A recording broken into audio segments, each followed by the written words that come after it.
বন্ধুরা, আর্জেন্টিনা আজকে ফাইনাল ম্যাচে কি থেকে কি করে ফেললো। সত্যি আমরা কিন্তু কেউ ভাবতে পারিনি আর্জেন্টিনা আজকে এমন বাজে একটা ম্যাচ খেলবে। ঠিক আছে, তো আসলে আর্জেন্টিনা কিন্তু গত ম্যাচ ইংল্যান্ডের সাথে যে ম্যাচটা খেললো সেমিফাইনাল, সেই ম্যাচটা কিন্তু ডোমিনেট করে কিন্তু ম্যাচটা জিতছে। আপনারা সবাই দেখছেন, তাই না?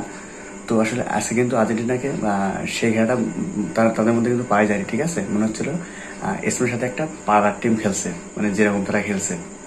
আজ কিন্তু স্পেনে কিন্তু সব দিক থেকে স্পেন কিন্তু আগাইছিল, ডিফেন্স, অ্যাটাক, এভরিথিং সব দিক থেকে কিন্তু স্পেন আগাইছিল। ঠিক আছে, সেক্ষেত্রে কিন্তু আর্জেন্টিনা তাদের ধারে কাছে ছিল না, তাই না? আমি কিন্তু একজন আর্জেন্টিনা ফ্যান হয়ে বলছি, আসলে এই যে বিশ্বকাপটা আসলে স্পেন পেলো, মানে মেবি 2010 সালে স্পেন কাপ পাইছিল, 2016 সালে 2026 সালে পাইছে। ঠিক আছে, মানে 16 বছর পরে, 16 বছর পরে কিন্তু কাপটা আবার স্পেন পেয়েছে। ঠিক আছে, তো আসলে স্পেন কিন্তু ভালো খেলছে বলে আসলে কাপটা কিন্তু, বিশ্বকাপটা কিন্তু স্পেন ডিজার্ভ করে, ঠিক তাই না?